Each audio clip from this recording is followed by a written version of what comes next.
દક્ષિણ ગુજરાતના લગ્ન પ્રસંગોમાં જેવી છાશ બને છે એકદમ એવી છાશ આજે આપણે ઘરે બનાવીશું. આ છાશ એકદમ ટેસ્ટી તો હોય જ છે, સાથે સાથે ખૂબ જ હેલ્ધી પણ હોય છે. કારણ કે આ છાશનો મસાલો આપણે એકદમ તાજો વાટીને જ બનાવીશું. અને સૌથી પહેલા મસાલો જ તૈયાર કરીએ. આ મસાલો ફ્રેન્ડ્સ તમે મિક્સરમાં પણ તૈયાર કરી શકો, પણ દળીમાં વાટીને તૈયાર કરવાથી એ વધારે ટેસ્ટી બનશે.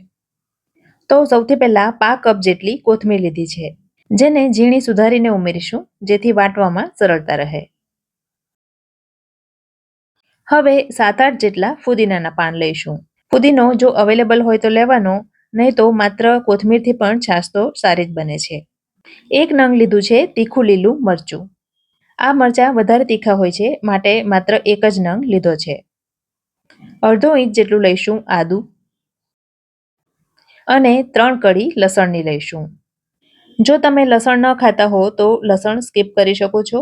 બાકી લસણથી જ આ છાશનો સ્વાદ ખૂબ જ વધી જતો હોય છે.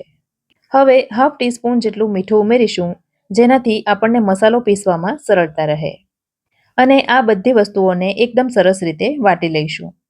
જો તમે મિક્સરમાં પીસવાના હો તો અધકચરું પીસવાનું. હવે 1 ટીસ્પૂન જેટલું આખું જીરું ઉમેરીશું. જીરુંનો પાવડર આપણે પાછળથી પણ ઉમેરીશું, માટે અત્યારે આટલું જ જીરું ઉમેર્યું છે.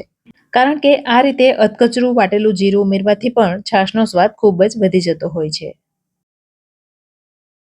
તો આ છાશનો સ્પેશિયલ મસાલો તૈયાર થઈ ગયો છે. હવે છાશ બનાવવા માટે અહીં મેં આ પ્રકારની પવાલી લીધી છે. તમે તપેલીમાં પણ છાશ બનાવી શકો છો. હવે એમાં અડધો કપ તાજું દહીં લઈશું. દહીં ન વધારે પડતું ખાટું કે ન વધારે પડતું મોળું હોય એ પ્રકારનું લેવાનું. અને દહીંના બદલે તમે તૈયાર પેકેટમાં મળતી છાશ પણ લઈ શકો. હવે જે મસાલો વાટીને તૈયાર કર્યો છે એ બધો અંદર ઉમેરી દઈશું. સાથે જ ઉમેરીશું 2 ચપટી જેટલું સંચળ, જેને આપણે બ્લેક સોલ્ટથી પણ ઓળખીએ છીએ. 2 ચપટી જેટલો જ ઉમેર્યો છે શેકેલા જીરાનો પાવડર. અને 2 ચપટી જેટલી જ ઉમેરીશું હિંગ. હિંગ ઉમેરવાથી ખોરાક પચવામાં સરળતા રહે છે, કારણ કે છાશ જમ્યા પછી જ પીવામાં આવતી હોય છે. હવે એમાં 1 કપ ભરીને ઠંડુ પાણી ઉમેરીશું.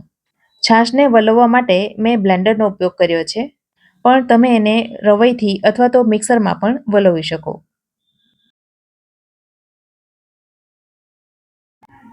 1 કપ જેટલું પાણી ફરીથી ઉમેરીશું અને ચમચી વડે હલાવી બધું બરાબર રીતે મિક્સ કરી લઈશું.